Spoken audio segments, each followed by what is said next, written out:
Hello दोस्तों। आज है 19 जून। जो आज की करंट अफेयर्स की चर्चा है हम उसको कर लेते हैं।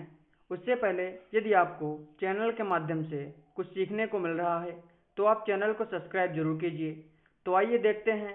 देखिए, पहला क्वेश्चन है, हाल ही में किसने कोविड-19 फ्रंटलाइन वर्कर्स के लिए एक कस्टमाइज्ड क्रैश कोर्स प्रोग्राम की शुरुआत की है? इसका जो right answer number C, Narendra Modi. देखिए, प्रधानमंत्री नरेंद्र मोदी ने हाल ही में कोविड-19 फ्रंटलाइन वर्कर्स के लिए एक कस्टमाइज्ड क्रैश कोर्स प्रोग्राम की शुरुआत की है।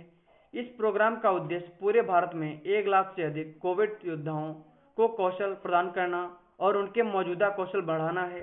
अगला क्वेश्चन, निम्न में से किस राज्य ने हाल ही में भारत रत्न के समान वार्षिक पुरस्कारों की अपनी श्रृंखला स्थापित करने का फैसला लिया है?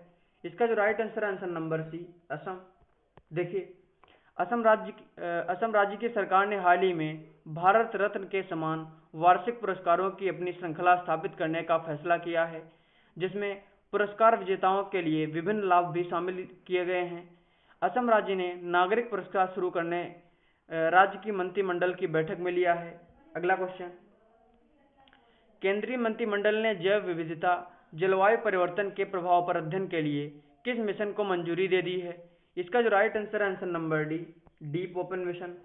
देखिए, केंद्रीय मंत्रिमंडल ने हाल ही में जैव विविधता जलवायु परिवर्तन के प्रभाव पर अध्ययन के लिए और तापीय ऊर्जा के सोर्स का पता लगाने के लिए एक अपतटीय समुद्री स्टेशन स्थापित करने के लिए पृथ्वी विज्ञान मंत्रालय द्वारा प्रस्तावित डीप ओपन मिशन को मंजूरी दे दी है।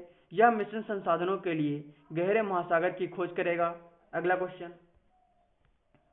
भारत के किस राज्य में खोजी गई टार्डीग्रेड्स की स्टाइगार्स्ट्स केरलेसिस के प्रजाति का नाम राज्य के नाम पर रखा गया है? इसका जो right answer number D, Kerala. देखिए, हाल ही में केरल राज्य में खोजी गई टार्डीग्रेड्स की स्टाइगार्स्ट्स केरलेसिस की प्रजाति का नाम केरल राज्य के नाम पर रखा गया है। यह टार्डीग्रेड्स की छोटी प्रजाति है जिन्हें आमतौर पर वाटर बियर और मांस पिगलेट भी कहा जाता है। अगला क्वेश्चन, 19 जून को विश्व भर में कौन सा दिवस मनाया जाता है? इसका जो राइट आंसर नंबर सी, विश्व एथनिक दिवस। देखिए, 19 जून को विश्व भर में विश्व एथनिक दिवस मनाया जाता है। यह दिवस विश्व संस्कृति के संरक्षण तथा उसे सुरक्षित रखने के उद्देश्य से मनाया जाता है। बॉलीवुड की सुप्रसिद्ध अभिनेत्री विद्या बालन एथनिक उत्पादों की ऑनलाइन कंपनी craftsvilla.com की ब्रांड एम्बेसडर हैं। अगला क्वेश्चन, भारत ने सौर ऊर्जा क्षेत्र में परियोजनाओं के वित्त पोषण के लिए किस पड़ोसी देश को $100 मिलियन की एलओसी जारी की है? इसका जो right answer number D, Sri Lanka.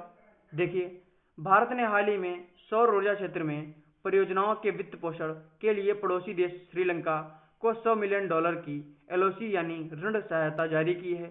इसके लिए भारतीय निर्यात आयात बैंक और श्रीलंका सरकार के बीच समझौते पर हस्ताक्षर हुए हैं।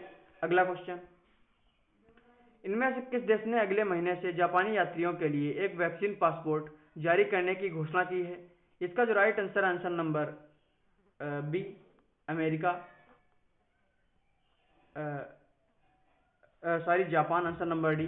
देखिए, जापान ने हाल ही में अगले महीने से जापानी यात्रियों के लिए एक वैक्सीन पासपोर्ट जारी करने की घोषणा की है, जिससे विदेश में पर्यटन और व्यापारिक यात्राओं को फिर से शुरू किया जा सके।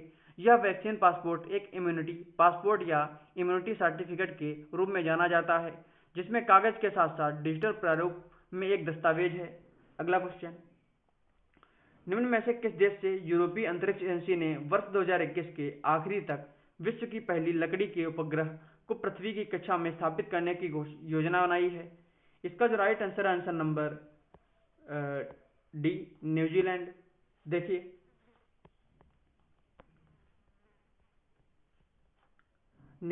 यूरोपीय अंतरिक्ष एजेंसी ने वर्ष 2021 के आखिरी तक न्यूजीलैंड से विश्व के पहले लकड़ी के उपग्रह वीसा वुडसैट को पृथ्वी की कक्षा में स्थापित करने की योजना बनाई है। इस उपग्रह को न्यूजीलैंड में माहिया प्रायद्वीप लॉन्च कॉम्प्लेक्स से लॉन्च किया जाएगा। तो आज का हमारा टॉपिक यहीं पे समाप्त होता है। फिर मिलेंगे आपसे किसी अन्य टॉपिक पे, तब तक के लिए गॉड ब्लेस यू ऑल।